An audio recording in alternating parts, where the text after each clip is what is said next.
As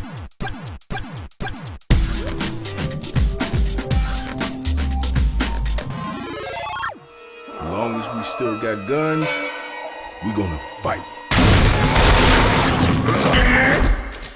And if we run out of bullets, baby, they gonna wish we had. All right, guys, we're down in central London today with Doug Lombardi, who's the VP of Marketing for Valve, and we're very privileged to be looking at Left 4 Dead 2. Now, we're underground with zombies running around, Doug. What's going on? Just, having a good time here in the dungeon and over by London Bridge. Very good. So tell us about Left 4 Dead 2. Obviously, our first look at E3, and now a few weeks later, we're getting to see some more content. Can you tell us about what you're showing today? So today we're sort of looking at the latter part of the New Orleans campaign that we've dubbed the Parish. Taking a look at the finale across the bridge and just sort of introducing people to more of the space and giving them more of a sense of the New Orleans campaign itself. One of the questions that we've had kind of post E3 is, why not do this as DLC? Why do it as a complete new game? And what can you offer it in terms of a complete package? Well, I think that when folks see everything that's in store for Left 4 Dead 2, they'll notice that it's a massive offering. 5 campaigns versus 4, everything playable in versus and survival mode out of the box, plus a 4th yet undescribed multiplayer, unrevealed multiplayer mode. Over 10 new items, 10 of which are melee weapons, new survivors with all new dialogue, new technology in the AI director, new technology in the animation system and the graphics, and a number of zombies we're getting on screen. And the way we make decisions at Valve, we're very fortunate. We've had great success, and we're not publicly held, and we don't have any requirement to ship a game in time for Christmas, or we don't have quarterly deadlines or anything like that.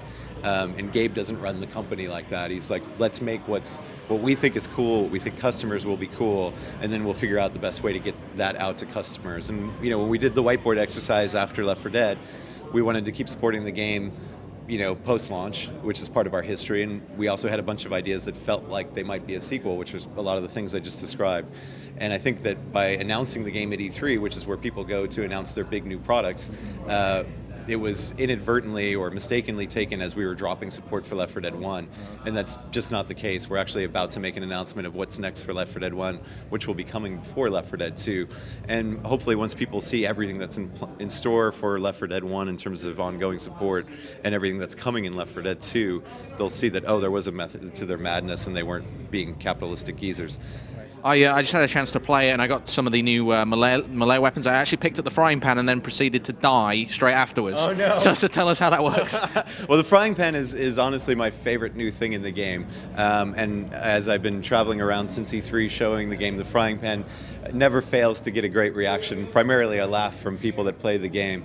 The melee weapon system in general is sort of the number one thing that the team had in mind coming off of the first game to put in. The chainsaw, the fire axe, the frying pan came a little bit later, but the axe and the chainsaw were immediately put on the whiteboard when we started talking about what to do next. And it really offers people a chance to play the game a little bit differently. You actually probably can make it through most of the game just being the melee guy. It also has really great gameplay implications. If you get boomered and your vision's impaired and you're getting swarmed by zombies, having a machine gun when friendly fire is turned on isn't necessarily the best choice. So there's some great gameplay implications about it, in addition to just being sort of fun and over the top and another way to play the game. So in the kind of tradition of the last game in the Valve tradition, I assume there's going to be an achievement for making it through the game as the melee guy. Well, there's definitely going to be one related to the frying pan. What about the axe as well? Because with the demo that we're seeing here, you can use the axe. You kind of it gets lodged in zombies as well. Tell us how that's going to work. Is that going to be a problem if you're using it a lot? No, I mean, it's not a problem for me. I mean, what it is just giving you great response to that individual melee weapon, and we want to make sure that each one of them has a different feel, has a different ability. The axe, for example, can take certain boss monsters out with a single hit. Obviously, there's a danger that comes with getting that close to the boss monster, so there's a trade-off between how much of a badass you think you are and how much of a badass you actually are. So let's talk a little bit about some of the enemies. The new one that I encountered was the Charger. which lifts you up and like kind of pummels you to the ground. Yeah. We're going to see. Tell us a bit about the Charger and some of maybe the new enemies that we're going to see. So the Charger is the first one that we've revealed. There'll be at least 3 new boss monsters in the game. We're toying with a 4th that may or may not make it at initial launch of Left 4 Dead 2. And in addition to that, there's new common zombies, some of which will be specific to each of the campaigns. So the Hazard Mat guy is specific to the New Orleans campaign, who we're also showing here.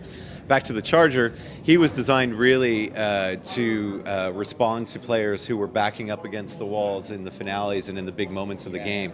And so he's got basically one arm that is like this giant whip.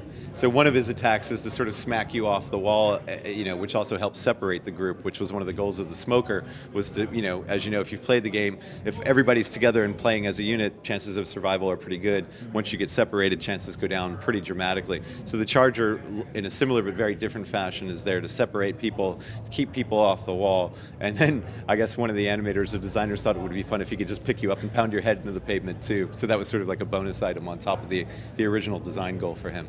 So all the environments we've seen so far, I think with New Orleans you were saying, what other environments can we expect from the finished game, and when can we get to see them actually in action? Yeah, so we're going to be at Comic-Con next. I think it's the 3rd week of July in San Diego. And then we'll be at PAX, and we'll be at a few other shows back over here in Europe, I think, in the fall. For the one in Nordic and perhaps 1 or 2 others. So our plan is at each one of those to bring something new. So today we brought some more of the New Orleans campaign. At Comic-Con, for example, we may bring the Swamp campaign, and then at PAX something different. One thing that's important to note is that the New Orleans campaign is set in daylight, but the entire game is not set in daylight. I think that's one of the things folks took away as a bit of a confusion from E3. The Swamp, for example, which I believe is going to be the reveal at Comic-Con, is a nighttime mission, and as I mentioned during the preamble here today, we're playing with fog in that mission to reduce visibility for players that are mowing through it pretty quickly and acting as a well-oiled machine. Our predictions for E3, all of us were hoping for Half-Life Episode 3. Yep. Can you tell us anything about that at all? Freeman is not finished. That's all I can say for now. Stay tuned. Doug, thank you so much for your time. Really appreciate that. And I know you've got to get back to see your family. It's a busy schedule. You can read more about Left 4 Dead 2 on GameSpot.com. We'll have a full hands-on preview for you shortly.